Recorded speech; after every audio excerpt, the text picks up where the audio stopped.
Assalamualaikum warahmatullahi wabarakatuh. Halo Sobat Omnas, selamat datang kembali di channel YouTube Catatan Omnas.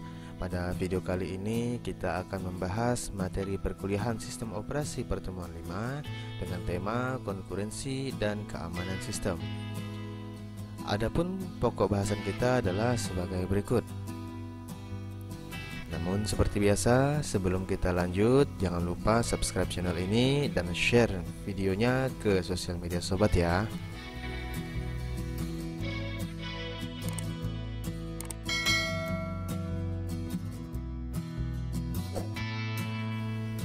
Baik, kita masuk ke pokok bahasan pertama, yaitu pengertian konkurensi. Nah, apa sih konkurensi ini? Konkurensi merupakan konsep umum ya, yang menjadi landasan perancangan sistem operasi yang ada saat ini ya, di mana sistem operasi saat ini sudah canggih-canggih dan memungkinkan pengguna untuk melakukan banyak proses atau memberikan banyak perintah dalam satu waktu. Nah, ketika terdapat proses yang dieksekusi pada saat bersamaan, itulah yang disebut dengan konkurensi. Nah, seperti itu ya. Jadi terdapat banyak proses dieksekusi saat bersamaan, dan itu sangat mungkin pada gadget-gadget maupun komputer-komputer yang kita gunakan saat ini dengan tertanamnya sistem operasi yang ada saat ini ya. Contohnya ya, kalau di komputer kita menggunakan Windows, Linux, di Apple itu ada Mac ya. Nah, kemudian kalau di gadget kita, di handphone kita itu ada Android dan iOS yang umum ya. Kemudian proses-proses yang konkuren tersebut ya, bisa saling tidak bergantung. Nah, jadi misalnya ada beberapa proses ya, misalnya 2 atau 3 proses yang sedang berjalan bersamaan, itu bisa saling tidak bergantung tapi berjalan bersamaan. Namun bisa juga saling berinteraksi. Jadi walaupun mereka tidak saling bergantung, tapi bisa juga saling berinteraksi pada saat itu ya. Nah, jika proses-proses yang berjalan bersamaan itu saling berinteraksi, maka diperlukanlah sinkronisasi ya. Nah, ini juga sudah kita bahas di materi pertemuan sebelumnya, yaitu penjadwalan proses ya. Disitulah kita bisa melihat proses-proses yang dieksekusi ya, itu bisa dieksekusi bersamaan maupun bergantian ya. Jika sobat lupa ya, silahkan disimak lagi video materi pertemuan 3 dan pertemuan 4 ya. Nah, contohnya bagaimana konkurensi ini? Misalnya kita sedang menggunakan aplikasi Microsoft Office Word ya, sedang mengetik. Nah, kemudian kita akan mencetak dokumen dari Microsoft Word ini ke printer. Nah, pada dasarnya Microsoft Word ini tidak membutuhkan printer untuk dijalankan ya, dan printer ini juga tidak wajib membutuhkan Microsoft Word ketika dioperasikan. Nah, seperti itu ya. Karena Microsoft Word kalau kita cuma ngetik doang, ya nggak perlu printer kan. Nah, printer juga kalau ngeprint atau yang all-in-one seperti ini, scanning, ya nggak perlu Microsoft Word kan. Nah, bisa jalan masing-masing.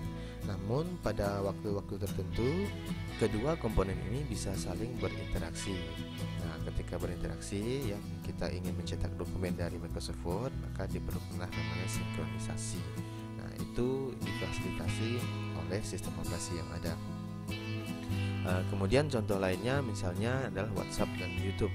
Nah, misalnya sobat mengirimkan link sebuah video di YouTube melalui WhatsApp kepada teman-teman ya, maka dengan sistem operasi terbaru, teman-teman yang menerima link tersebut begitu klik link YouTube-nya, maka akan langsung terbuka di WhatsApp-nya tanpa menuju aplikasi YouTube-nya. Padahal WhatsApp ini jelas-jelas bisa digunakan tanpa menjalankan YouTube, dan YouTube juga bisa digunakan tanpa menjalankan WhatsApp. Nah, seperti itu ya, itu tidak saling bergantung. Namun jika dibutuhkan, kedua aplikasi ini bisa saling berinteraksi.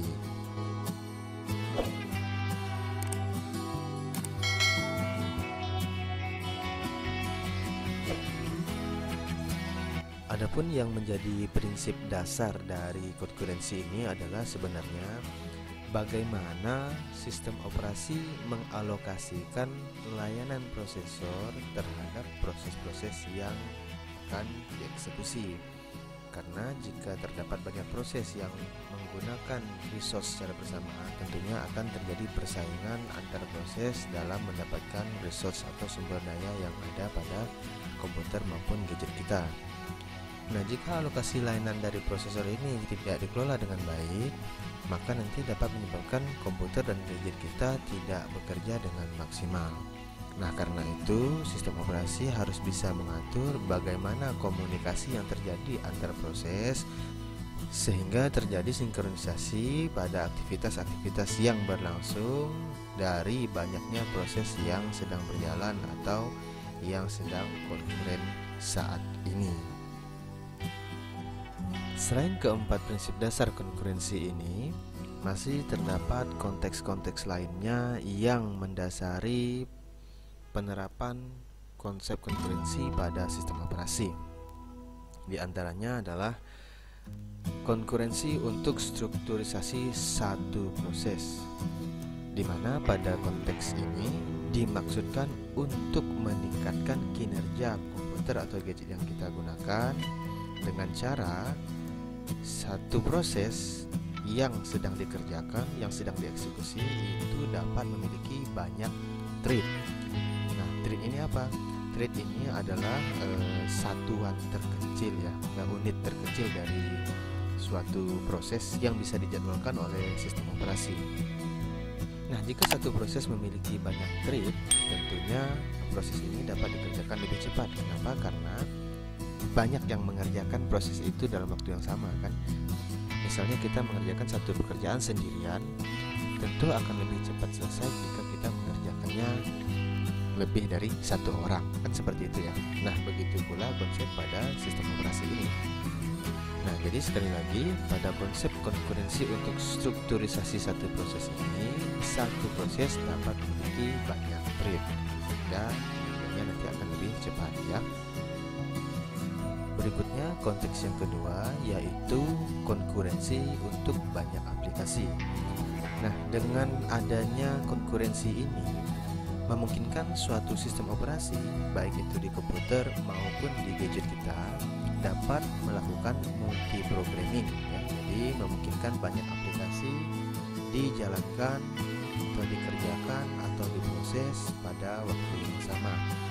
Namun jangan lupa harus tetap diperhatikan sinkronisasinya tadi, sehingga nanti prosesor dapat memberikan layanan yang optimal dan dapat menjalankan banyak program sekaligus dalam satu waktu ini dengan baik.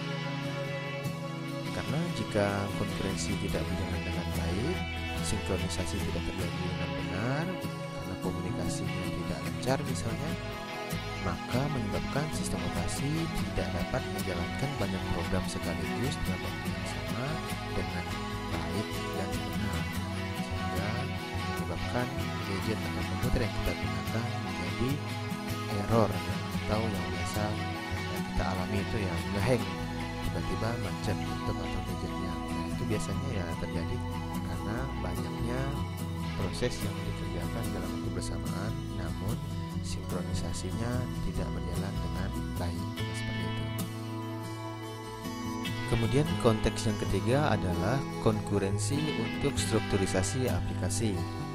Konteks konkurensi ini biasanya diterapkan pada prinsip perancangan sistem atau aplikasi secara modular, di mana seperti yang kita ketahui bahwa perancangan sistem atau aplikasi secara modular ini adalah perancangan sistem yang membangun sistem dengan fitur-fitur tertentu secara terpisah.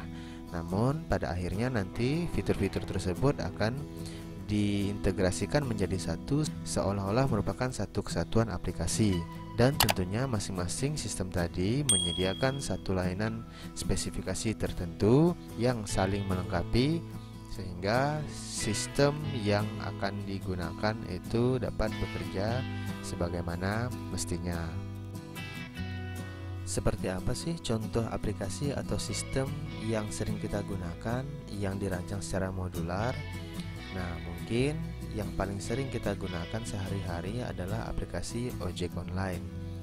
Nah, pada contoh kali ini saya akan contohkan aplikasi ojek online Gojek ya.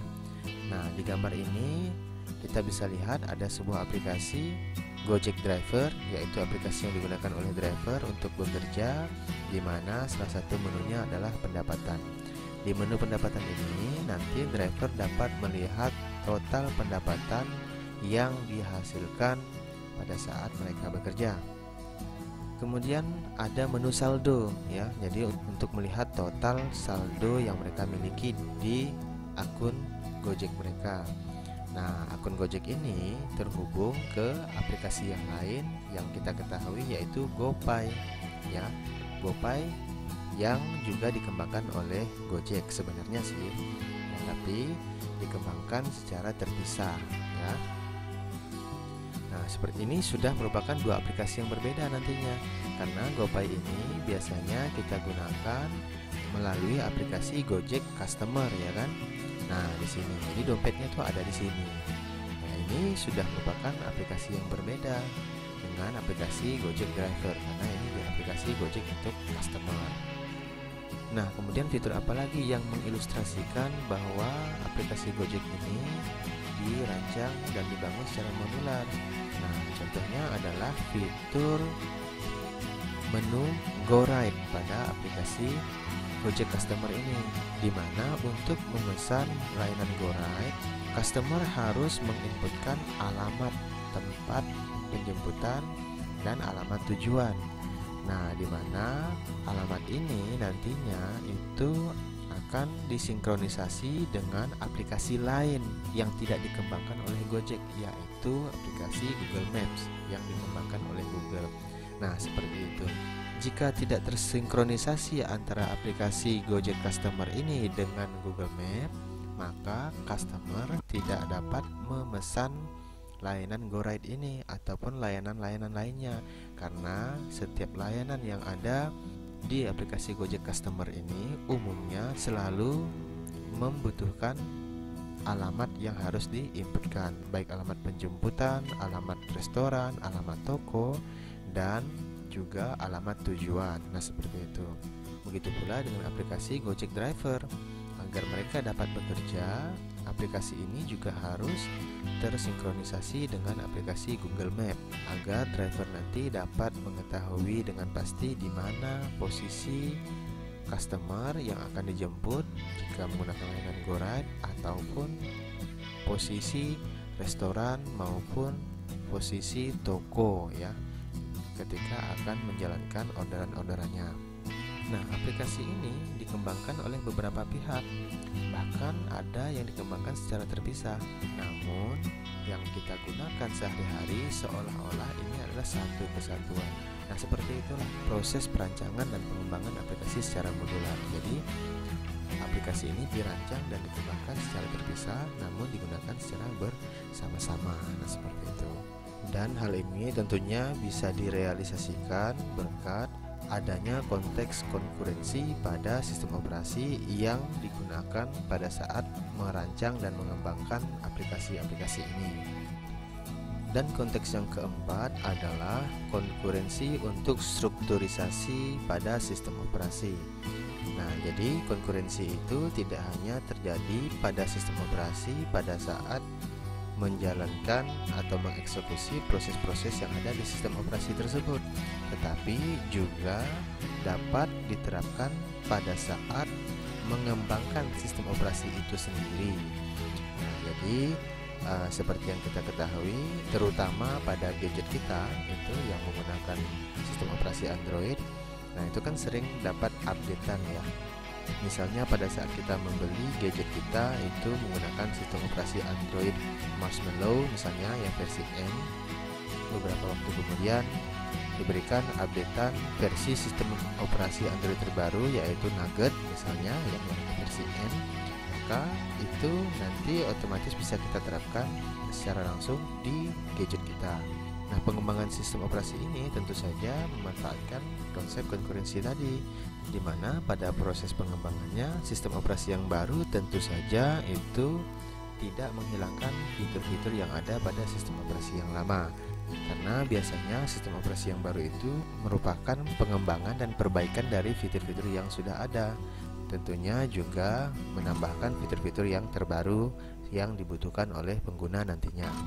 Kemudian pada saat pengguna menerapkan sistem operasi yang baru ini, biasanya kita update secara online. Nah, pada saat itu juga terjadi konkurensi kan, dimana kita masih menggunakan sistem operasi yang lama tapi sedang memasang sistem operasi yang baru. Jadi pada gadget kita itu berlangsung konkurensi dari dua sistem operasi yang berbeda. Nah, seperti itu. Oke, itu dia pemaparan dari sub pokok bahasan prinsip-prinsip konkurensi. Nah, kita lanjut ke pokok bahasan berikutnya ya.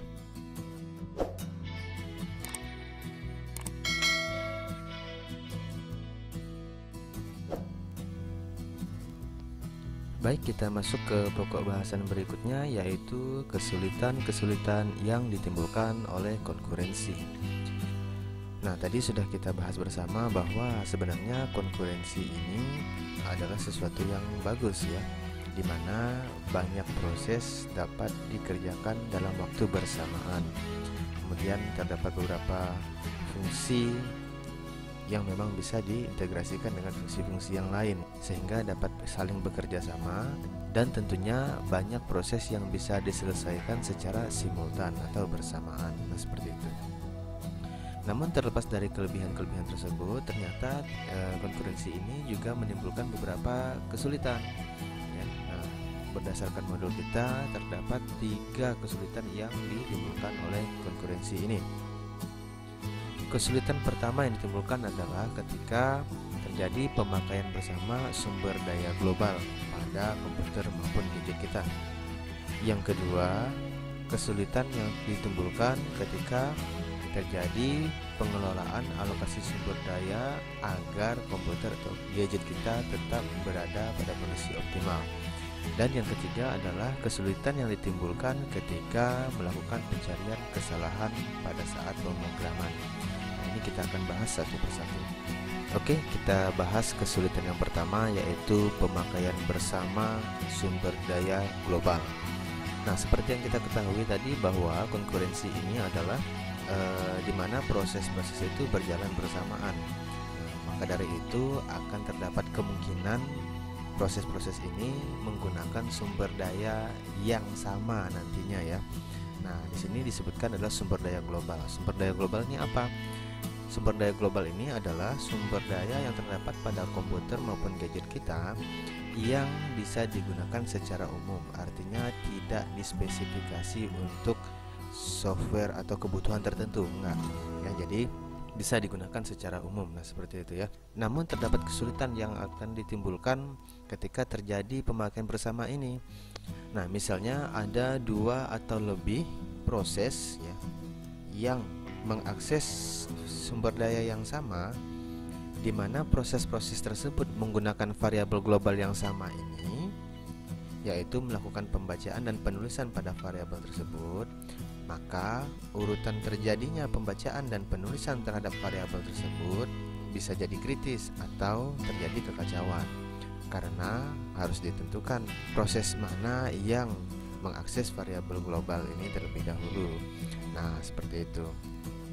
Agar dapat ditentukan proses mana yang diperbolehkan untuk mengakses sumber daya ini terlebih dahulu, ya harus dipahami konsep-konsep penjadwalan yang sudah kita bahas di pertemuan 3 dan 4 yang lalu. Nah, dengan begitu kesulitan yang ditimbulkan oleh konkurensi ini dapat diatasi. Kemudian kesulitan yang kedua adalah pengelolaan alokasi sumber daya agar kinerja komputer atau gadget kita tetap dalam kondisi optimal. Nah, kenapa ini disebut dengan kesulitan? Nah, ini contohnya seperti ini.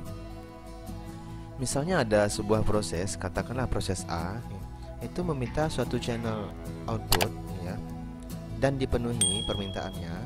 Namun permintaan tersebut dapat ditunda sebelum hal tersebut terlaksana. Nah, kenapa? Apa yang menyebabkan tertundanya prosedur output ini? Karena sistem operasi mempunyai kebijakan untuk mengunci channel dan mencegah proses-proses lain menggunakan channel tersebut. Nah, tindakan ini sebenarnya adalah untuk memaksimalkan kinerja komputer atau gadget kita agar dalam kondisi optimal. Namun yaitu tadi, proses A yang meminta channel output yang harusnya ditampilkan di layar misalnya tidak jadi dieksekusi atau minimal tertunda. Kenapa? Karena konkurensi yang terjadi dalam pengelolaan alokasi sumber daya agar komputer ini tetap dalam kondisi optimal, seperti itu. Jadi komputer atau gadget kita tetap berada dalam kondisi optimal, tetapi masalahnya adalah proses yang meminta channel output tadi tidak jadi ditampilkan, seperti itu. Dan kesulitan yang ketiga yang ditimbulkan oleh konkurensi adalah ketika melakukan pencarian kesalahan pada saat pemrograman atau membuat program, ya. Nah, kenapa dikatakan sulit? Karena tadi sudah kita bahas bahwa dalam proses konkurensi ini biasanya sistem atau aplikasi atau software yang digunakan itu dikembangkan dengan metode modular, ya tadi ya, dengan metode modular, sehingga aplikasi yang kita gunakan itu sebenarnya adalah terdiri dari banyak aplikasi, banyak sistem yang diintegrasikan seolah-olah itu adalah satu aplikasi saja. Nah, seperti itu. Nah, ketika terjadi kesalahan dalam bahasa pemrogramannya dan kita melakukan pencarian kesalahan tersebut atau yang sering kita sebut dengan debugging, tentu ini akan lebih sulit. Kenapa? Karena yang kita lakukan pengetesannya itu adalah di aplikasi utama, sedangkan kesalahan yang terjadi belum tentu terdapat pada aplikasi utama tersebut, ya kan? Berbeda dengan program atau aplikasi atau software bahkan sistem yang dirancang dengan metode sequence, di mana program tersebut ya berdiri sendiri, semua bagian-bagian atau fitur-fitur dari program tersebut ya memang berada di bahasa pemrograman itu sendiri, ya, karena memang satu kesatuan di situlah, seperti itu. Jadi ketika kita melakukan pencarian kesalahan program pada jenis pemrograman sequence, maka bisa kita langsung cari di situ saja, ya, di sumber aplikasinya ini, ya, aplikasi utamanya.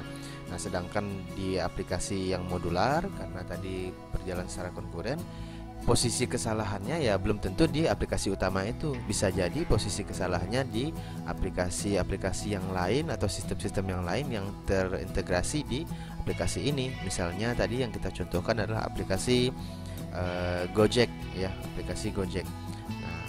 Nah, contohnya terjadi kesalahan pada saat melakukan pembayaran. Itu apakah kesalahannya terdapat pada aplikasi utamanya di aplikasi Gojek Driver itu, atau kesalahannya terdapat pada aplikasi GoPay-nya yang terdapat di aplikasi customer-nya? Nah, seperti itu kan. Jadi agak sulit lah dalam melakukan pencarian kesalahan. Namun hal ini bukan berarti mustahil, ya. Nah, cuman memang lebih sulit dibandingkan dengan pencarian kesalahan pada pemrograman yang sifatnya sequence atau yang tidak modular, ya, seperti itu.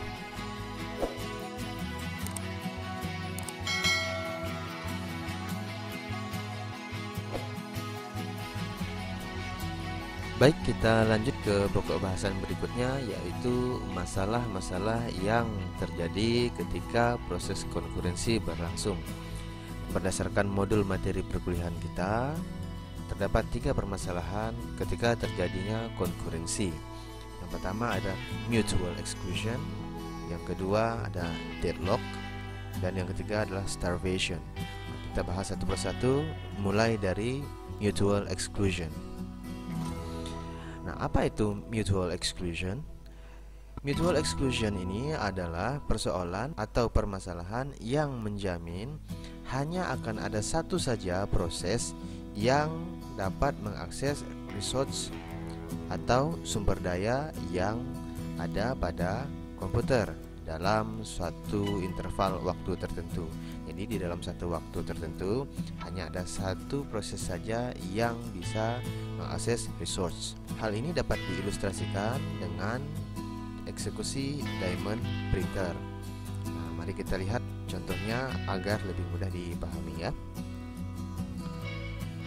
Diamond printer adalah proses penjadwalan dan pengendalian untuk mencetak berkas-berkas pada printer, sehingga nantinya seolah-olah printer dapat digunakan secara simultan. Nah, seperti itu. Padahal diprosesnya satu-satu. Diamond printer memiliki sebuah penyimpanan di dalam hard disk yang disebut dengan spooler. Ketika kita memberikan perintah print, misalnya dari Microsoft Word mau mencetak ke printer, nah maka sebelum printer mencetak, dokumen yang diperintahkan untuk dikirim ini akan disimpan di directory spooler terlebih dahulu, baik itu hanya satu file saja maupun banyak file. Nah, kalau kita menggunakan printer yang standalone dan dengan satu komputer saja, mungkin hal ini tidak kelihatan ya. Tetapi ketika kita menggunakan komputer secara jaringan, ya misalnya di kantor atau di rumah, tetapi komputernya banyak, printernya hanya satu saja, kemudian ada beberapa orang yang mencetak dokumen dalam waktu bersamaan, nah itu bisa. Namun sebenarnya dokumen-dokumen tersebut itu di-spooling terlebih dahulu, masuk ke dalam directory spooler sebelum dicetak. Setelah selesai spooling, maka dokumen akan di-print atau dicetak sesuai dengan antrian yang masuk ke directory spooler tersebut. Jadi dokumen mana yang masuk duluan, maka itu yang akan dicetak duluan. Seperti itu. Nah, jadi mutual exclusion ini menjamin bahwa hanya satu proses saja yang dapat mengakses resource atau sumber daya, dalam hal ini contohnya adalah printer, dalam satu waktu ya. Jadi hanya satu saja. Namun dengan adanya sistem operasi, hal ini bisa terlihat bahwa printer itu diberikan perintah cetak yang lebih dari satu dalam waktu bersamaan, seperti itu. Nah, agar mutual exclusion ini dapat diselesaikan permasalahannya, maka perlu diperhatikan beberapa kriteria sebagai berikut. Yang pertama, prosesor harus menjamin hanya ada satu proses saja yang diizinkan masuk ke critical section. Nah, di mana critical section ini merupakan sebuah segmen kode dari sebuah proses yang mana nanti sumber dayanya diakses secara bersamaan, sehingga dapat terjadinya konkurensi ya, seperti itu. Nah, kemudian proses yang berada di non-critical section itu dilarang memblokir proses yang ada di critical section. Yang nggak boleh, kenapa? Karena proses yang ada di critical section inilah nanti yang akan digunakan secara bersama-sama. Kalau diblokir, maka nanti nggak bisa digunakan secara bersama-sama, sehingga tidak dapat berlangsung konkurensinya. Nah, seperti itu ya. Kemudian proses yang akan masuk ke critical section tidak boleh menunggu tanpa batas waktu yang jelas ya. Nah, apalagi kalau waktunya tidak terbatas, nggak tahu nanti dia kapan masuknya, kan seperti itu. Jadi tidak bisa dikonfirmasi berapa lama dia akan diproses, kan seperti itu ya. Kemudian jika critical section sedang tidak ada isinya atau sudah kosong, maka proses yang sedang mengantri untuk memasuki critical section itu harus segera diberikan izin untuk masuk ke dalam critical section itu agar bisa segera diproses. Dan kriteria yang terakhir adalah tidak boleh ada asumsi kecepatan relatif pada proses-proses yang berjalan. Jadi semuanya harus berdasarkan catatan waktu yang real, tidak boleh menggunakan asumsi-asumsi yang seperti itu. Nah, ini tentu saja berhubungan dengan materi penjadwalan yang sudah kita bahas di pertemuan 3 dan pertemuan 4 ya, sehingga nanti dapat ditentukan prioritas-prioritasnya dan siapa yang diproses duluan dan bagaimana proses konkurensi ini akan berlangsung. Nah, seperti itu ya. Baik, kita lanjut ke masalah konkurensi yang berikutnya, yaitu deadlock ya. Nah, apa sih deadlock ini? Deadlock ya kunci mati ya, nah terkunci mati, nah seperti itu. Jadi permasalahan ini memang karena terkunci nantinya, kita bahas aja ya. Deadlock ini terjadi ketika proses-proses yang mengakses resource itu memang mendapatkan hak eksklusif ya. Nah, supaya apa? Supaya terjamin nanti proses mana yang mengakses resource saat ini. Nah, seperti itu ya. Ketika mendapatkan hak eksklusif ini, proses yang sedang mengakses resource ini mengunci resource tersebut supaya tidak dapat diakses oleh proses yang lain. Jadi yang lain harus menunggu proses ini selesai dan melepaskan kuncinya terlebih dahulu. Nah, ibaratnya saya sedang pakai nih, nanti ya gantian ya, nunggu saya selesai baru ya. Nah, seperti itulah ya. Nah, di prosesnya. Nah, akibatnya proses yang sedang menunggu resource ini menjadi terblokir. Nah, seperti itu ya. Nah, nanti kita akan ilustrasikan biar lebih jelas. Oke, berikut ilustrasi dari masalah konkurensi deadlock ini ya. Oke, berikut ilustrasi masalah konkurensi deadlock ini ya. Kita contohkan ada dua proses ya, katakanlah namanya proses 0 dan proses 1. Kemudian terdapat dua resource ya, yaitu resource 0 dan resource 1. Nah, seperti ini. Proses 0 meminta resource 0. Nah, itu digambarkan dengan arah panahnya ya. Jadi proses 0 mengirimkan perintah yang menyatakan bahwa dia meminta resource 0 untuk melayaninya. Nah, seperti itu. Kemudian resource 1 itu memang dialokasikan ke proses 1. Nah, misalnya ya, contohnya seperti itu. Kemudian berdasarkan permintaannya tadi, maka R0 memberikan atau mengalokasikan resource-nya kepada P0 ya. Nah, seperti ini. Kemudian R1 tadi ya memang dialokasikan ke P1 ya. Nah, seperti ini. Sampai di sini belum terjadi masalah nih. Nah, karena memang masing-masing proses mendapatkan resource-nya masing-masing sehingga dapat menjalankan prosesnya masing-masing. Nah, seperti itu. Nah, masalahnya di mana? Masalahnya di sini nih.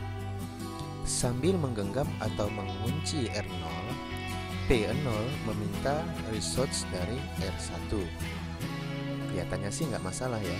Nah, tapi tadi kan kita sudah ketahui bahwa R1 itu sedang dialokasikan ke P1 ya kan? R1 masih dialokasikan ke P1. Nah, jadi pada saat ini R1 itu masih dikunci oleh P1, sehingga P0 yang sedang meminta resource R1 ini tidak dapat dilayani. Sampai kapan? Sampai P1 melepaskan kunci dari R1 atau sudah selesai prosesnya. Nah, seperti itu. Jadi di sini udah masalah nih, ya kan? Nah, P0 minta R1 tapi R1 masih dikunci oleh P1. Nah, seperti itu. Kemudian sambil menggenggam atau mengunci R1 ini ya, P1 meminta resource R0. Nah ya, sedangkan kita ketahui bahwa R0 ini masih digenggam atau dikunci oleh P0 ya, masih menjalankan proses P0. Nah, akibatnya P1 juga tidak akan mendapatkan layanan dari R0 seperti yang diminta. Nah, seperti itu. Nah, kalau sudah begini, akibatnya ya P0 tidak bisa melanjutkan prosesnya menggunakan R1 dan P1 tidak bisa melanjutkan prosesnya menggunakan R0. Nah, inilah yang disebut dengan deadlock ya. Nah, kenapa? Karena terkunci mati semuanya ya. Nah, biasanya memang diilustrasikan dengan gambar melingkar seperti ini. Yang satu tidak selesai, mau melanjutkan nggak bisa karena resource-nya masih dipegang oleh proses yang berikutnya.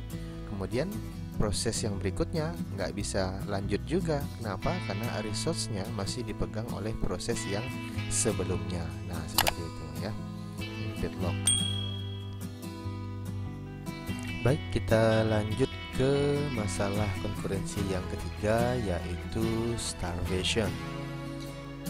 Nah, starvation ini apa sih? Starvation ini adalah pemberian akses secara kontinus ya, terus-menerus pada proses-proses yang akan dieksekusi, namun terdapat proses yang tidak mendapatkan giliran. Oke, ini simple ya. Jadi kita langsung contohkan saja. Misalnya terdapat 3 proses. Katakanlah P1, P2, dan P3. Kemudian terdapat satu resource yang akan digunakan secara continuous tadi ya.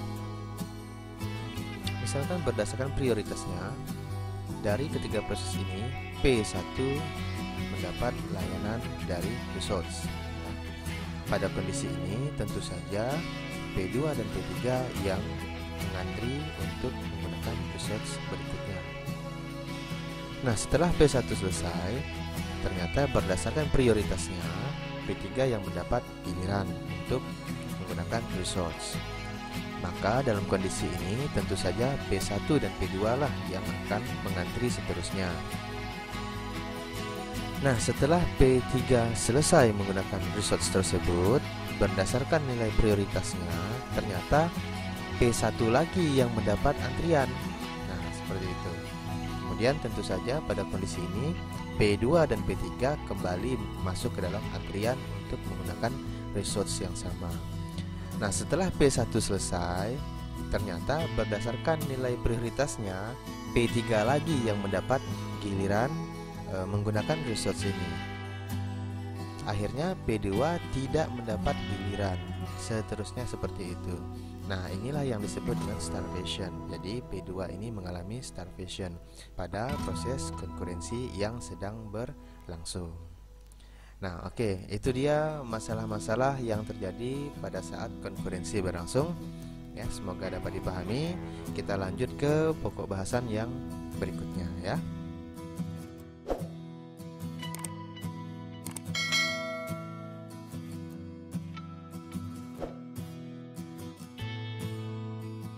Baik, pada pembahasan sebelumnya kita sudah membahas mengenai masalah-masalah yang terjadi ketika proses konkurensi berjalan ya. Kali ini kita akan membahas bagaimana menyelesaikan masalah konkurensi ini ya.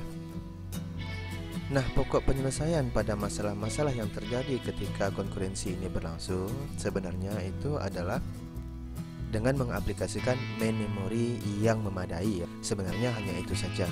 Nah, kenapa? Karena main memory ini yang merupakan memori bersama yang dapat digunakan oleh semua peripheral yang terdapat pada komputer maupun gadget kita, ini nanti akan mempermudah dalam proses penyelesaian masalah konkurensi ini.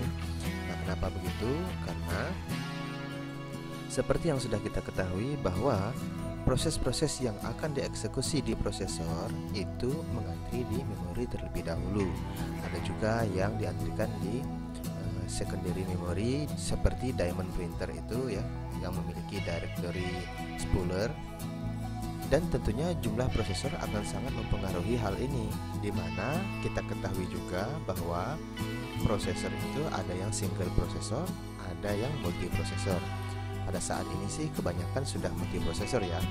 Makanya jarang sekali kita menemukan komputer maupun gadget kita itu mengalami permasalahan-permasalahan konkurensi ini dengan gejala-gejala umum biasanya seperti hang ya. Kemudian kita mengetik di keyboard tidak langsung tampil. Nah, seperti itu jarang sekali ditemukan pada saat ini. Kenapa? Karena memang komputer dan gadget-gadget yang kita gunakan sudah menggunakan multiprosesor yang sangat canggih sehingga dapat melakukan banyak proses sekaligus. Dan biasanya perangkat-perangkat komputer maupun gadget yang menggunakan multiprosesor juga dibarengi dengan penerapan main memory yang besar juga.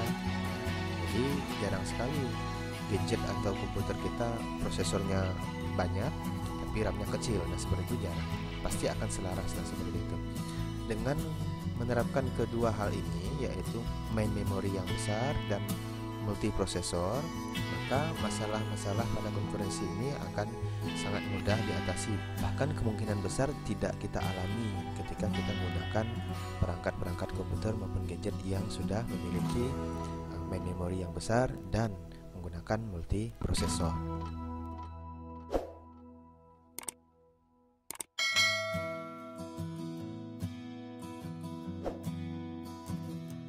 Baik, kita tinggalkan pembahasan mengenai konkurensi dan masuk ke bahasan berikutnya, yaitu keamanan atau security. Nah, pada pokok bahasan ini tentu yang kita bahas adalah keamanan sistem ya, dimana keamanan sistem ini terbagi menjadi 3 kategori utama, yaitu keamanan eksternal, keamanan user interface, dan keamanan internal. Nah, kita akan bahas satu persatu mulai dari keamanan eksternal. Yang dimaksud dengan keamanan eksternal ini adalah upaya yang dilakukan dalam mengamankan fasilitas komputer ya, dari faktor-faktor keamanan yang secara fisik ya, seperti pencuri, perampokan ya, atau bencana alam. Nah, seperti itu. Jadi bagaimana caranya kita mengamankan perangkat komputer kita ya, karena yang diamankan dari eksternal itu secara fisiknya. Nah, seperti itu. Tentu saja hal ini tidak kita inginkan kan ya. Nah, namun bisa saja terjadi karena memang bukan kehendak dari kita ya, bahkan bisa terjadi karena tidak direncanakan. Nah, biasanya untuk mengamankan secara eksternal perangkat-perangkat komputer atau gadget, biasanya kita berikan kunci ya. Kalau misalnya kita berada di sebuah pameran, kita lihat toko-toko yang memamerkan perangkat komputernya biasanya memberikan kunci fisik pada perangkat-perangkat laptop yang dipajang, yang dipamerkan. Nah, seperti itu, sehingga tidak bisa dibawa lari oleh orang. Nah, seperti itu ya. Nah, atau misalnya di gadget-gadget kita itu biasanya kita pasang kunci keamanan ya kan, ke atas sandi, pola ya kan, atau bahkan sidik jari. Dan seperti itu. Kalaupun misalnya perangkat kita dicuri atau dirampok orang, maka pelaku kejahatan juga tidak akan bisa menggunakan perangkat-perangkat komputer atau gadget yang kita miliki yang diambil oleh mereka. Nah, seperti itu. Nah, sedangkan untuk menangani bencana ya agak sulit ya. Kenapa? Karena bencana yang datang kita nggak tahu apakah ini bencana seperti banjir atau angin atau kebakaran, gempa bumi, dan lain-lain. Namun setidaknya kita bisa mengamankan data-data yang kita miliki di dalam perangkat komputer maupun gadget kita dengan cara menyimpan data-data kita di cloud storage. Nah, jadi setidaknya kalaupun misalnya perangkat-perangkat komputer atau gadget kita terkena dampak bencana secara fisik, setidaknya data-datanya sudah kita amankan dan masih bisa kita ambil kembali. Oke, itu dia pembahasan mengenai external security. Kemudian kita lanjut ke keamanan yang kedua, yaitu keamanan user interface. Nah, keamanan user interface ini biasanya berkaitan dengan identifikasi pemakai. Nah, ya, dimana biasanya sebelum pemakai menggunakan perangkat komputer maupun gadget, biasanya diminta izin aksesnya dulu ya. Nah, seperti itu.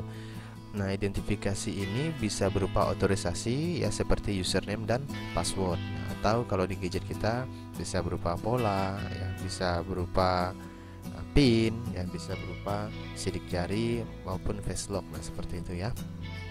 Jadi memang keamanan ini sangat terkait ketika si pemakai menggunakan perangkatnya, baik itu sebelum menggunakan, sedang menggunakan, bahkan sesudah menggunakan. Jadi keamanan ini perlu diperhatikan di 3 keadaan tadi ya. Nah, kenapa? Karena pelaku-pelaku kejahatan komputer atau cybercrime itu dapat melakukan di ketiga kondisi tersebut. Bisa jadi mereka melakukan pencurian data misalnya ya, pada saat kita sebelum menggunakan sistem, bisa juga pada saat sedang menggunakan sistem, bahkan setelah kita menggunakan sistem. Nah, seperti itu. Jadi itu yang perlu diperhatikan ketika terkait dengan user interface security. Jadi pada saat kita sedang berinteraksi dengan sistem. Nah, kemudian yang ketiga adalah internal security atau keamanan internal, yaitu aspek yang berkaitan dengan pengamanan beragam kendali ya, yang dibangun pada perangkat keras dan sistem operasi yang dimiliki ya. Biasanya ini dilakukan pada organisasi, instansi ataupun perusahaan-perusahaan yang besar ya, untuk menjamin keandalan sistem yang dimiliki agar sistemnya tidak korup dan menjaga integritas program serta data yang ada di dalam sistem tersebut. Contohnya seperti di kampus Universitas Bina Sarana Informatika, di mana kampus Universitas Bina Sarana Informatika menggunakan sistem yang dibangun sendiri sehingga dapat terjamin integritas sistem serta data-data yang ada di dalamnya. seperti itu.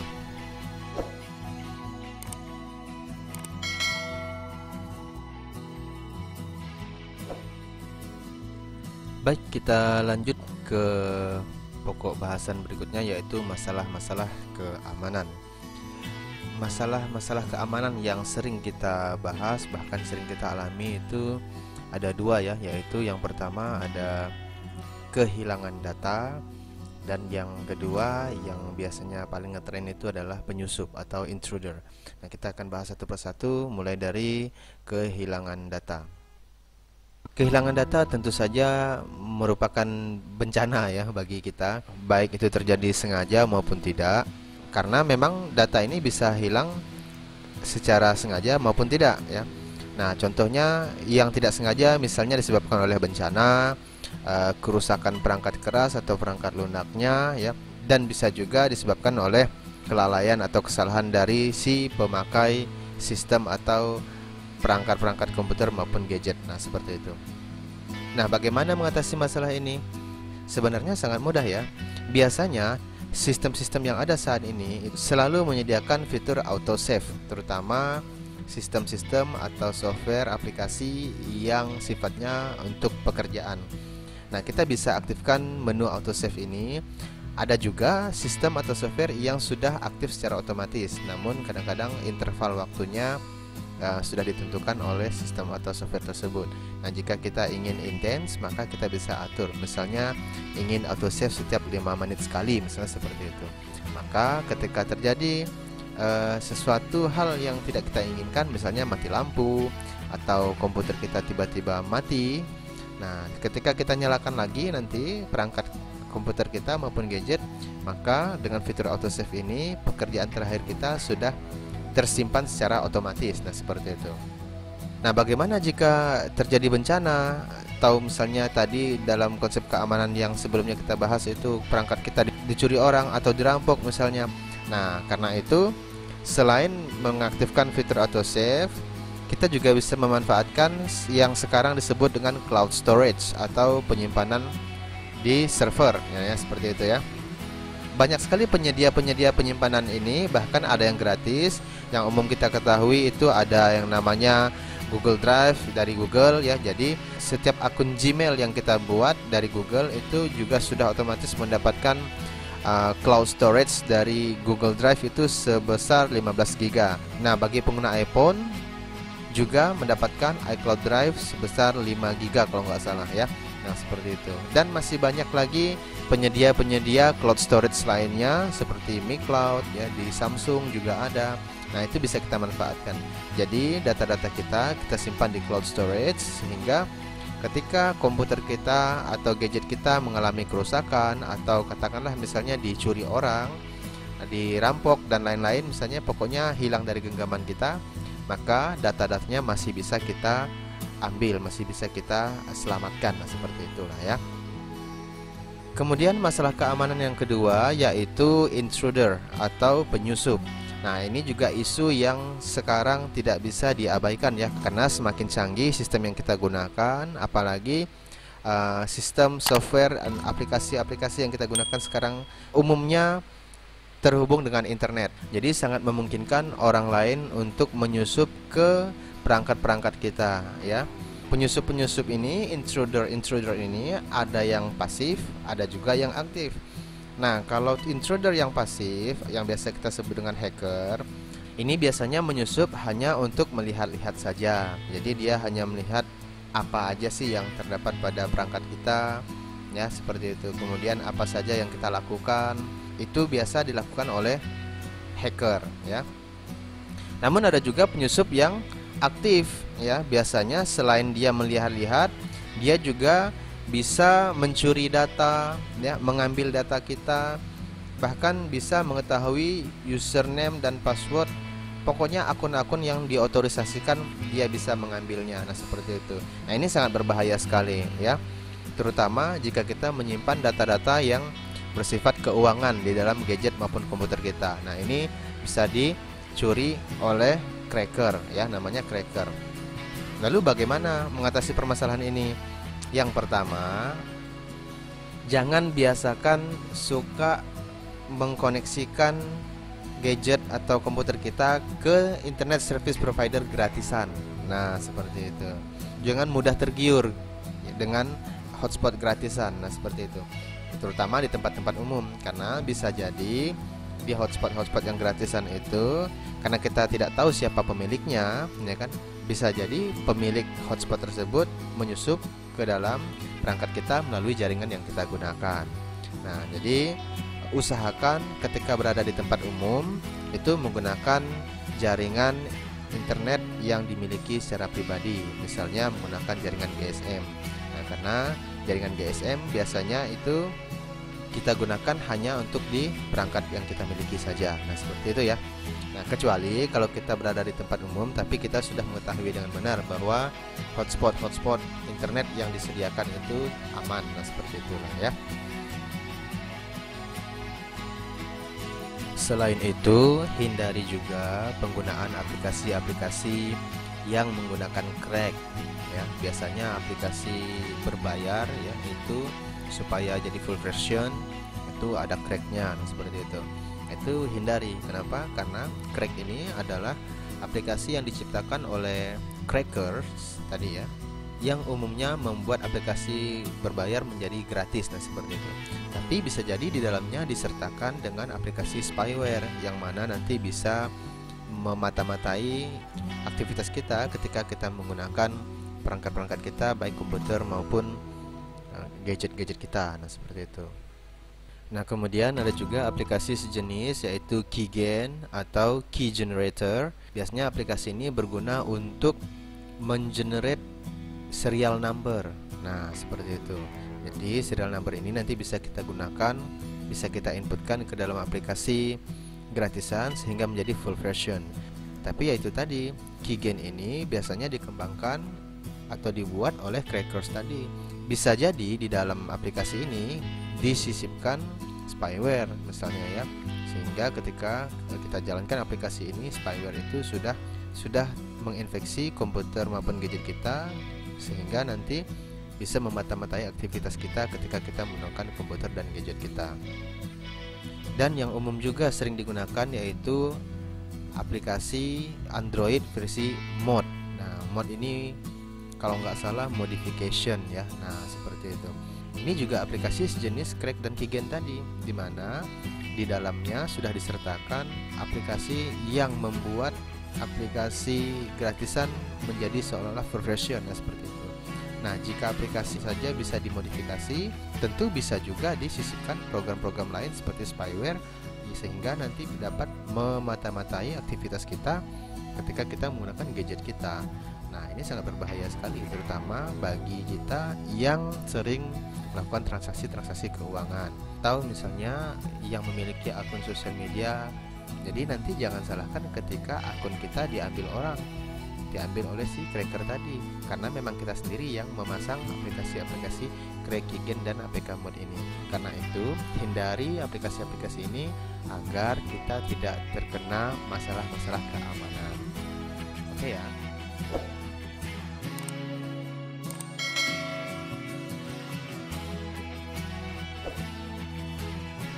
Baik, tadi setelah kita bahas masalah-masalah keamanan, sekarang kita masuk ke pokok bahasan berikutnya, yaitu ancaman-ancaman keamanan.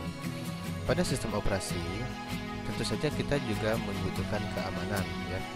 Nah, aspek apa saja yang sering terancam keamanannya? Nah, di sini akan dibahas 3 aspek utama, yaitu secrecy, integrity, dan availability. Kita akan bahas satu persatu, mulai dari secrecy.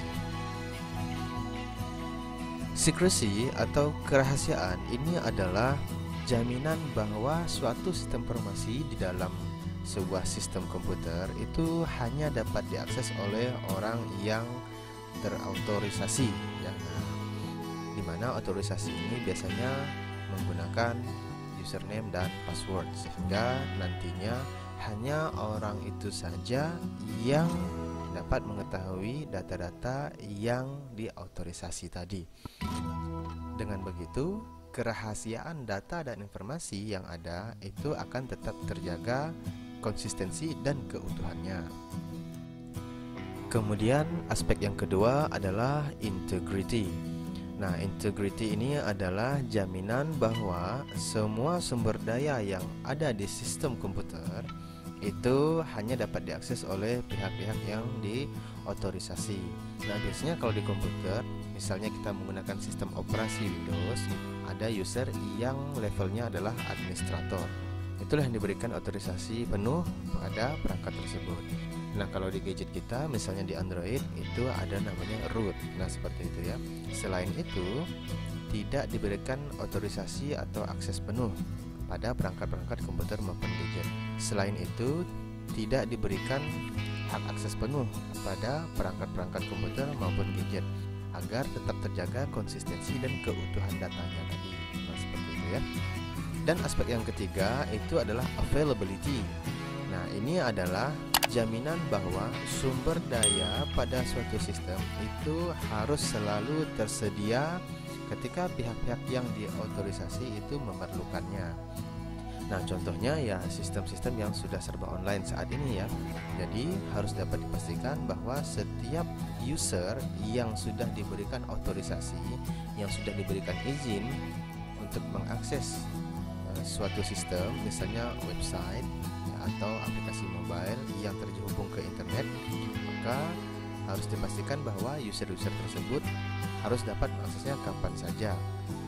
Nah, kenapa sih ketiga aspek ini malah masuk ke dalam ancaman-ancaman keamanan? Maksudnya sebenarnya adalah tiga aspek ini yang paling rentan terhadap ancaman-ancaman keamanan itu.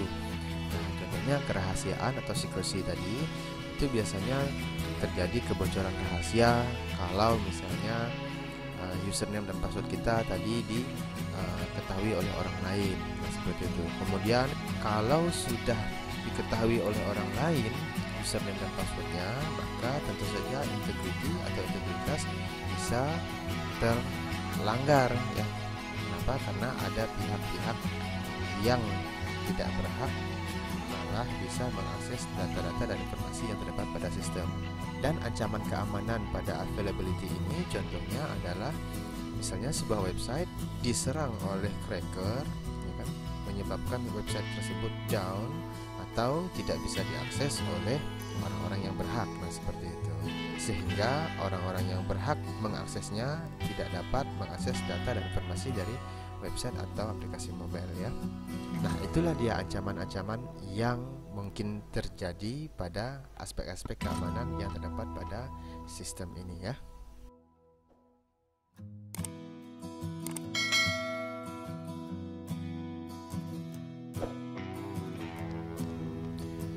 Baik, sekarang kita lanjut ke pokok bahasan tipe-tipe ancaman keamanan. Kali ini akan dibahas 4 tipe ancaman keamanan, diantaranya interupsi, intersepsi, modifikasi, dan fabrikasi. Nah, kita akan bahas satu persatu mulai dari interupsi. Interupsi merupakan ancaman keamanan yang membuat sistem menjadi tidak tersedia bagi user yang diotorisasi. Hal ini dapat dilakukan dengan dua cara, yaitu secara fisik, bisa juga non fisik. Nah, seperti itu. Jadi gaib ya. Enggak, bukan gaib, tapi bisa dilakukan lewat jaringan. Kita bahas contohnya. Yang pertama bisa dilakukan dengan memotong kabel misalnya ya. Jadi memotong jalur komunikasi antara authorized user ya, user yang diotorisasi terhadap sumber informasi atau server sistemnya. Nah, seperti itulah. Intinya membuat user tidak bisa berkomunikasi dengan sistem atau membuat sistem menjadi tidak available. Bisa juga dengan menghancurkan komputernya. Nah, seperti itu ya. Secara pokoknya main kasar ini. Jadi kalau komputernya hancur, data dan informasinya tidak bisa diakses. Nah, seperti itu. Bisa juga dengan menghancurkan harddisknya. Nah, seperti itu. Kenapa? Karena data-data disimpan di harddisk kan. Nah, jadi kalau harddisknya dihancurkan, nanti data dan informasinya jadi tidak available. Atau bisa juga dilakukan melalui jarak jauh atau lewat jaringan dengan melancarkan serangan DDoS attack misalnya begitu ya. Jadi melalui serangan ini membuat server dari sistem itu akan menjadi sibuk ya melayani permintaan-permintaan dari user yang sebenarnya user ini memang sengaja mengirimkan permintaan-permintaan tersebut untuk membuat sibuk servernya, sehingga nanti malah tidak dapat melayani authorized user seperti itu. Intinya interupsi ini adalah tipe ancaman keamanan yang membuat sistem menjadi not available, gitu ya. Kemudian tipe ancaman yang kedua yaitu intersepsi. Nah, intersepsi ini adalah ancaman terhadap kerahasiaan ya, kerahasiaan informasi, kerahasiaan data. Kenapa? Karena pihak yang tidak diautorisasi atau unauthorized user dapat mengakses informasi dan data yang terdapat pada sistem. Nah, caranya bagaimana? Bisa dengan melakukan penyadapan melalui aplikasi-aplikasi spyware, misalnya yang disisipkan pada Crack, pada Keygen, pada aplikasi Mod yang tadi itu ya. Nah, seperti itu. Atau spyware yang disisipkan melalui jaringan-jaringan yang kita koneksikan dengan perangkat kita di tempat-tempat umum ya, yang ternyata itu adalah jaringan yang dibuat oleh pihak-pihak yang tidak bertanggung jawab. Nah, seperti itu. Sehingga mereka dapat melihat data-data pribadi kita. Nah, kemudian setelah mereka mendapatkan data pribadi kita, mereka juga bisa menggunakan data-data ini tanpa sepengetahuan kita tentunya ya. Misalnya data-data keuangan seperti kartu kredit ya, atau kartu debit untuk belanja-belanja online. Nah, seperti itu. Bahkan bisa juga menggunakan data-data personal kita seperti akun-akun Facebook, WhatsApp, dan lain-lain untuk melakukan penipuan. Misalnya berpura-pura menjadi diri kita, meminta transfer uang, mama minta pulsa, ya kan, anak saya kecelakaan, dan lain-lain sebagainya. Nah, seperti itu. Nah, itu bahayanya ancaman intersepsi ini. Jadi berhati-hati ya. Kemudian ancaman yang ketiga yaitu modifikasi. Nah, ancaman ini tidak hanya mengizinkan pihak yang tidak diautorisasi atau pihak yang tidak diberikan izin dapat mengakses, namun juga dapat merubah bahkan merusak sumber daya pada sistem yang kita miliki. Nah, ini juga merupakan ancaman terhadap integritas. Contohnya misalnya seorang cracker mengakses sebuah website, kemudian dia merubah sebuah website tersebut, bahkan memodifikasi sistem yang ada dan mentransmisikannya pada jaringan, sehingga ketika ada orang yang mengakses informasi tersebut mengira informasi itu adalah informasi yang resmi, yang asli, itu bisa terjebak di dalamnya. Nah, seperti itu. Contohnya website-website palsu biasanya yang digunakan untuk phishing ya. Bahkan website resmi juga bisa dimodifikasi sehingga menyebabkan website tersebut berubah data dan informasinya. Dan tipe ancaman yang terakhir adalah fabrikasi. Nah, fabrikasi ini adalah ancaman di mana pihak yang tidak diautorisasi atau pihak yang tidak mendapatkan izin itu bisa menyisipkan bahkan memasukkan pesan-pesan atau objek-objek atau kode-kode ke dalam sebuah sistem. Nah, sehingga nanti pihak-pihak yang terhubung ke dalam sistem tersebut menjadi tertipu ya. Contoh misalnya kita sedang belanja di sebuah e-marketplace atau toko online. Nah, kemudian ada seorang cracker mengetahui hal ini. Nah, ketika kita sudah melakukan pembayaran dan pihak toko online sedang menyiapkan barang pesanan kita, nah pada saat itu si cracker atau pihak yang tidak diautorisasi tadi menyisipkan pesan palsu atau merubah datanya, misalnya data alamat pengiriman, sehingga alamat dikirimkan ke alamat yang berbeda dengan tujuan nanti dia yang akan mengambil barang yang dikirim tersebut. Nah, seperti itu ya. Nah, intinya adalah fabrikasi ini nantinya akan memasukkan pesan-pesan atau objek palsu ke dalam sebuah website sehingga terjadi salah informasi. Nah, seperti itu ya. Nah, itu dia tipe-tipe ancaman keamanan. Kita lanjut lagi ke pokok bahasan yang berikutnya. Jadi betah-betah dulu ya, karena masih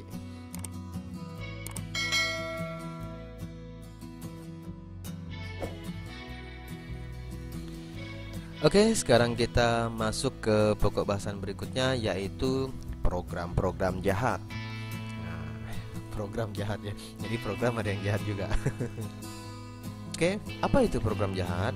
Program jahat, malicious software, atau malware atau yang masyarakat sering menyebutnya virus adalah program-program yang diciptakan memang bertujuan untuk melakukan hal-hal yang menimbulkan ancaman-ancaman terhadap sistem operasi, sistem komputer, dan software-software di dalamnya. Nah, zaman dulu memang banyak sekali beredar istilah virus ya, seperti itulah. Tapi sebenarnya program jahat atau malware itu tidak hanya virus ya. Nah, virus memang adalah salah satu jenis malware, tapi malware itu tidak hanya virus ya, jadi banyak macamnya. Nanti kita akan bahas di pokok bahasan kali ini. Intinya adalah malware, malicious software ini adalah program yang diciptakan memang untuk tujuan yang tidak baik. Biasanya memang tujuannya untuk pengerusakan ya. Jadi ini merupakan ancaman bagi sistem operasi dan software-software yang kita gunakan. Bahkan ini juga ancaman bagi data-data yang kita miliki. Oke, kita langsung bahas saja ya. Malware ini terbagi menjadi dua jenis, yaitu malware yang memerlukan host dan malware yang tidak memerlukan host. Apa itu host? Host itu merupakan sebuah program ya sebenarnya di sistem operasi yang kita gunakan. Jadi dia adalah program. Nah, nanti malware ini akan menumpang di program tersebut. Nah, seperti itu. Jadi menjadi perantara antara sistem operasi yang kita gunakan dengan malware yang akan masuk ke dalam sistem operasi kita. Nah, bagi malware yang membutuhkan host, tanpa host ini maka dia tidak bisa masuk ke sistem operasi kita. Tetapi bagi malware yang tidak memerlukan host, tanpa host ini ya dia bisa masuk ke dalam sistem operasi kita. Nah, biasanya ya malware itu sendiri adalah programnya ya, program aktifnya, nah seperti itu. Jadi bisa masuk ke sistem operasi tanpa perantara. Oke, kita langsung bahas saja jenis-jenisnya. Yang pertama adalah malware yang memerlukan host ya.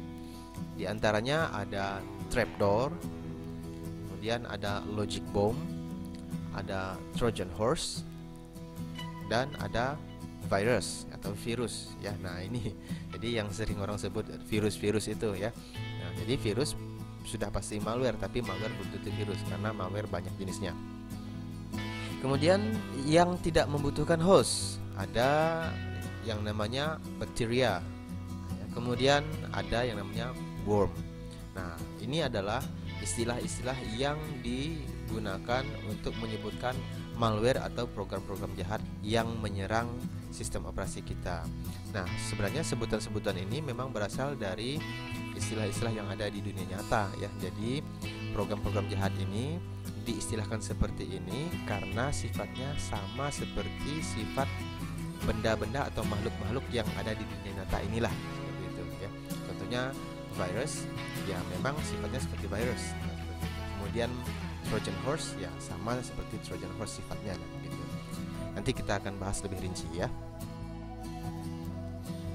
Oke, kita mulai satu persatu. Yang pertama kita akan bahas trapdoor ya. Nah, trapdoor adalah program jahat atau malware yang menumpang pada suatu program lain yang nantinya ketika program itu dijalankan, trapdoor ini juga jalan.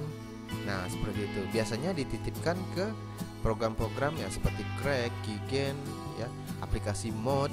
Nah, seperti itu. Nah, ketika kita jalankan, maka trapdoor ini akan jalan juga. Nah, fungsinya apa? Menjadi jalan bagi cracker untuk masuk ke dalam sistem kita.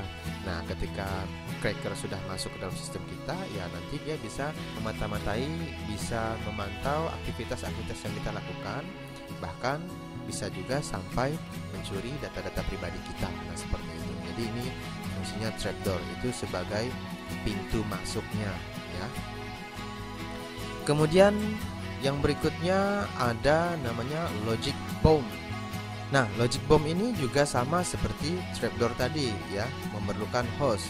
Jadi logic bomb ini juga perlu ditumpangkan ke dalam sebuah host, jadi di program yang lain. Ketika program tersebut dijalankan, maka logic bomb ini juga akan jalan. Nah, seperti itu ya. Logic bomb ini gunanya adalah untuk memeriksa kondisi yang ada di sistem ya. Nah, kondisinya bagaimana? Kondisinya bisa nggak nih kira-kira nanti disusupi, bisa nggak dibeginikan, bisa nggak dibegitukan. Nah seperti itu. Jadi fungsinya logic bomb ini untuk memeriksa kondisi yang ada di sistem. Nah begitu ya. Kemudian yang berikutnya lagi ada namanya Trojan Horse ya. Nah program jahat ini cara kerjanya sama seperti Trojan Horse ya. Kalau pernah tahu sejarahnya atau nonton filmnya Troy ya, nah seperti itu. Nah Trojan Horse ini adalah program yang juga membutuhkan host ya. Jadi dia menumpang pada program lain ya, seperti yang tadi sama ya, melalui crack, keygen, mod dan lain-lain, program yang biasanya dikasih gratisan. Nah seperti itu. Nah itu ditumpangkan di situ. Kemudian ketika program host dijalankan, maka Trojan Horse ini juga akan jalan. Nah, di mana dalam Trojan Horse ini nanti akan terdapat banyak lagi malware-malware yang menumpang di dalamnya, karena ya seperti sifat Trojan Horse itu sendiri. Ya, jadi Trojan Horse itu adalah kendaraan bagi ancaman-ancaman yang akan menyerang di sistem komputer kita. Dan malware yang keempat yang membutuhkan host itu adalah virus ya. Virus ya. Nah, bebas aja lah nyebutnya virus atau virus. Nah sama seperti dengan kondisi real di dunia nyata ya. Jadi prinsip kerja virus di dalam sistem komputer itu sama dengan virus yang terdapat pada tubuh kita, dimana di tubuh kita virus menempel ya, di sistem komputer juga menempel ya. Dan virus ini bekerja dengan cara menggandakan diri. Nah seperti itu ya. Jadi virus ini adalah program jahat yang menggandakan dirinya sendiri. Kecil sih, tapi kalau yang digandakan jumlahnya banyak, maka akan besar juga kan nanti kinerjanya. Nah seperti itu. Kenapa? Karena seperti yang kita ketahui, semakin banyak program atau aplikasi yang kita jalankan di komputer kita secara bersamaan, maka semakin berat pula kan kinerja komputer dan gadget kita. Nah virus tuh seperti itu. Jadi virus ini program kecil, tetapi dia menggandakan diri menjadi banyak, sehingga banyaklah aplikasi virus ini yang berjalan, bahkan lebih banyak dibandingkan dengan program komputer yang kita miliki. Dan biasanya virus ini ketika komputer kita menyala, dia sudah jalan otomatis biasanya. Akibatnya kita belum menjalankan aplikasi apapun, komputer sudah terasa berat sekali. Kenapa? Karena RAM dan prosesor sudah dialokasikan penggunaannya untuk menjalankan program-program virus tadi di background ya. Jadi dia jalan walaupun nggak kelihatan, dia jalan di background seperti itu. Kita tidak menyadari program ini jalan, tetapi ternyata dia jalan di background. Akibatnya kita belum jalankan program apapun, komputer kita sudah terasa berat sekali. Nah seperti itu ya. Kemudian yang berikutnya adalah bakteria. Nah bakteria ini sebenarnya di dunia nyata itu juga mirip-mirip dengan virus ya. Jadi mereka bedanya di ukuran saja. Begitu juga dengan virus dan bakteria di sistem komputer, ya, kurang lebih sama. Bedanya lagi, kalau virus itu membutuhkan host untuk hidup dan menggandakan dirinya, sedangkan bakteria tidak perlu host. Nah seperti itu bedanya. Namun prinsip kerjanya program jahat ini kurang lebih sama. Jadi mereka menggandakan diri, sehingga nanti resource yang ada pada komputer, terutama RAM dan prosesor, itu kinerjanya akan lebih berat karena menjalankan program-program jahat yang mereplikasi dirinya ini. Dan yang terakhir adalah worm ya. Worm ini adalah program jahat yang dapat mereplikasi dirinya dan mengirimkan kopiannya dari komputer ke komputer lain lewat jaringan. Nah ini canggih nih worm ini ya. Jadi worm ini program jahat yang bisa mereplikasi dirinya sama seperti virus dan bakteria, tetapi worm ini juga bisa jalan. Nah jalan sendiri dia dari suatu komputer ke komputer yang lain ketika komputer itu terhubung ke jaringan. Nah seperti itu. Nah karena itu selalunya kita dianjurkan untuk menginstal internet security ya. Kenapa? Karena sebagian besar aplikasi software yang kita gunakan saat ini, baik di komputer maupun gadget-gadget kita, itu terhubung ke internet, terutama sosial media. Nah apalagi kita berada di jaringan internet yang umum ya, public. Nah, seperti itu. Itu harus lebih secure lagi internet security-nya. Ya, supaya apa? Supaya gadget dan komputer kita itu nanti tidak terserang oleh ancaman-ancaman dari program-program jahat ini, yang mana pada umumnya program-program jahat ini masuknya ke komputer dan gadget-gadget kita itu tanpa kita sadari. Nah, seperti itu.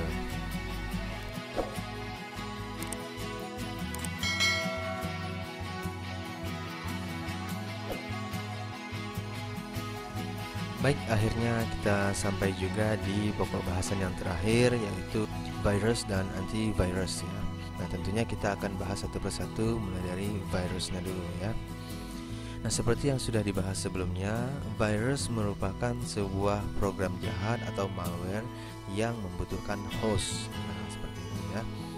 Kemudian, cara kerjanya, virus ini menduplikasikan dirinya dan menempelkannya pada program-program, sehingga ketika program itu dijalankan, virus ini juga ikut jalan. Nah, seperti itu ya.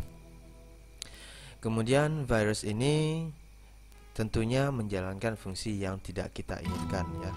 Dan fungsi-fungsi ini biasanya malah mengancam keamanan pada sistem operasi yang kita gunakan, baik pada komputer maupun gadget kita. Nah, itulah virus ya.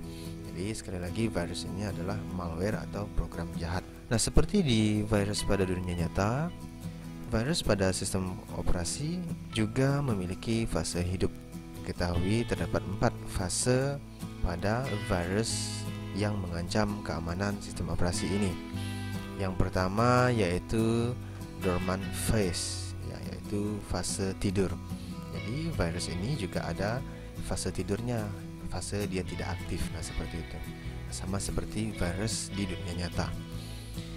Kemudian fase yang kedua yaitu propagation phase atau fase propagasi, di mana di fase inilah virus ini menduplikasikan dirinya, menduplikasikan dirinya bercampur dengan program-program yang ada. Nah, seperti itu. Kemudian fase yang ketiga adalah triggering phase.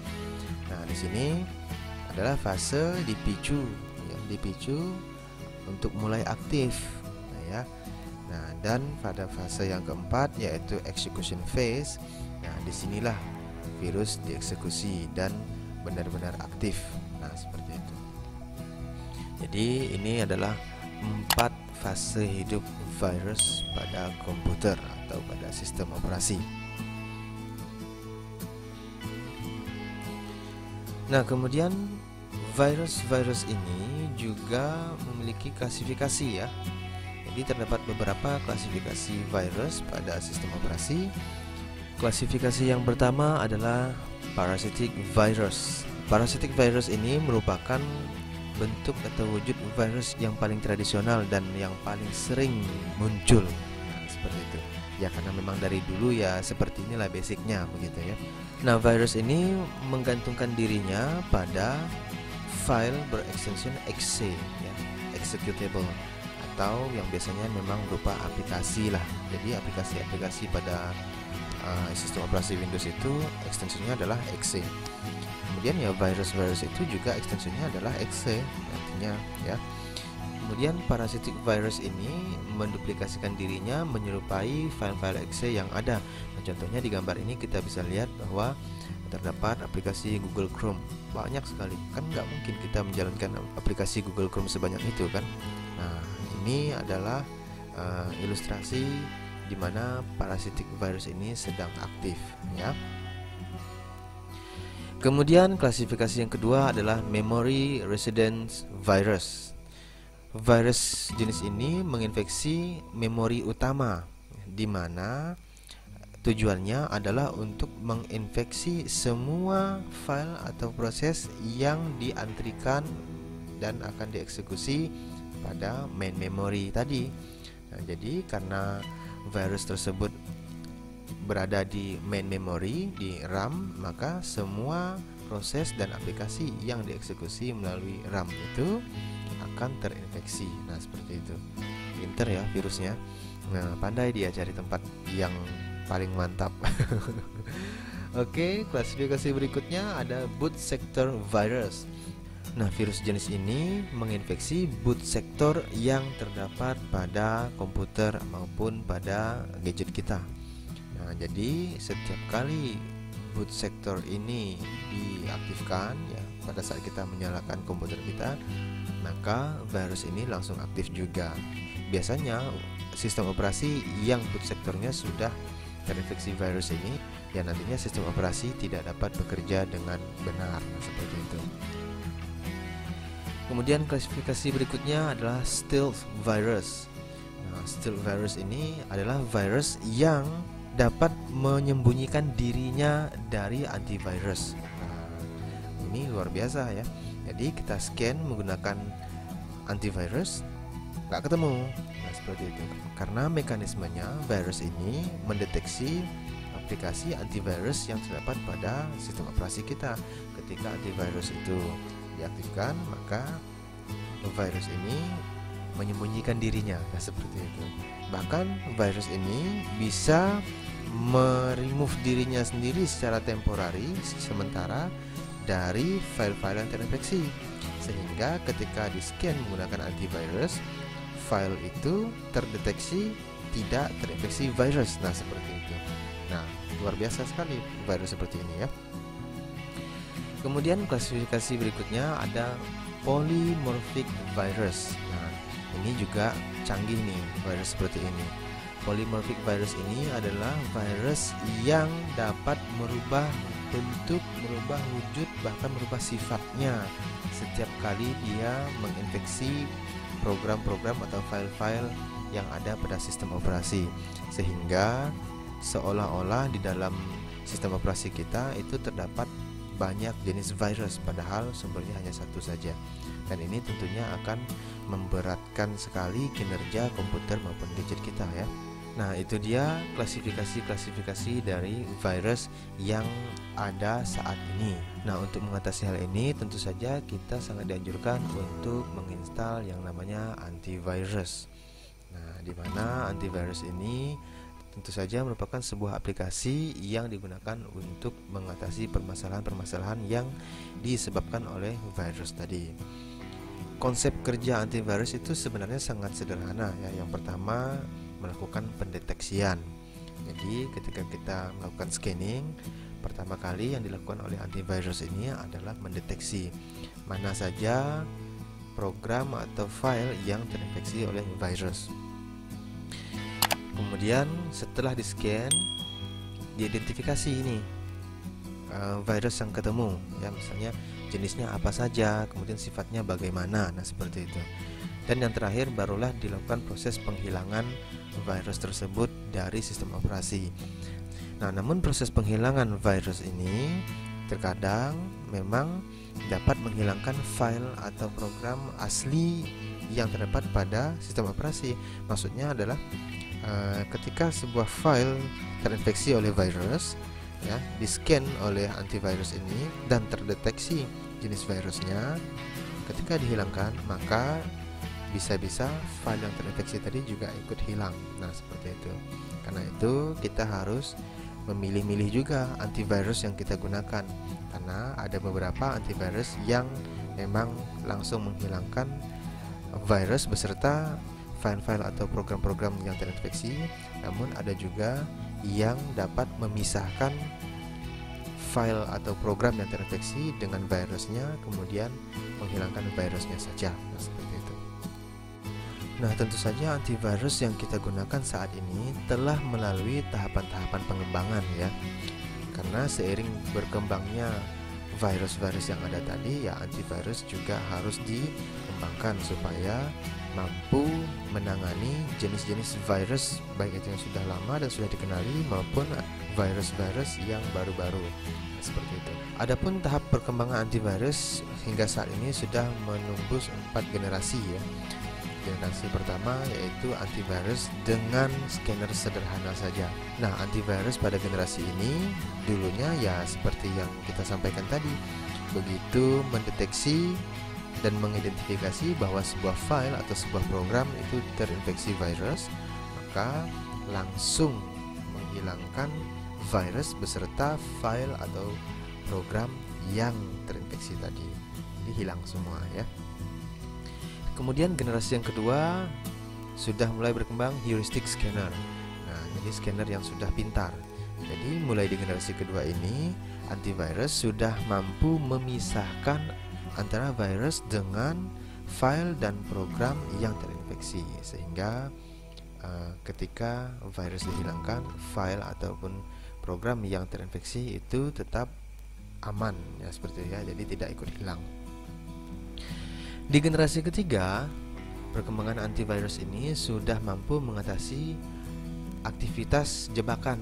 Nah, jadi virus-virus yang pintar-pintar tadi, ada yang bisa bersembunyi, ada yang bisa berubah bentuk, berubah sifat. Nah, itu sudah bisa diatasi di generasi ketiga ini, karena tentu saja antivirus ini dikembangkan berdasarkan virus-virus yang sudah beredar ya. Nah, seperti itu. Dan di perkembangan generasi keempat, antivirus sudah mampu melakukan full protection terhadap sistem operasi yang kita gunakan, dimana yang kita ketahui sekarang dengan internet security. Nah, jadi dengan adanya full protection ini diharapkan sistem operasi yang kita gunakan pada gadget dan komputer kita beserta file-file yang di dalamnya itu dapat terlindungi dari ancaman-ancaman yang disebabkan oleh virus-virus yang sudah beredar saat ini.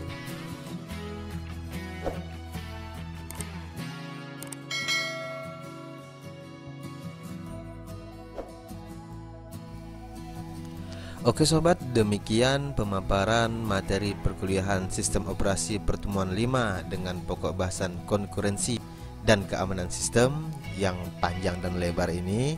Semoga dapat dipahami dengan baik penjelasan dan pemaparan materinya, dan semoga dapat diambil manfaatnya ya. Karena itu jangan lupa like dan komen video ini, kemudian share video ini ke sosial media sobat, agar teman-teman yang lain juga dapat mengambil manfaat dari video-video yang ada di channel YouTube ini. Sampai ketemu di video-video berikutnya. Tetap semangat belajar online. Wassalamualaikum warahmatullahi wabarakatuh.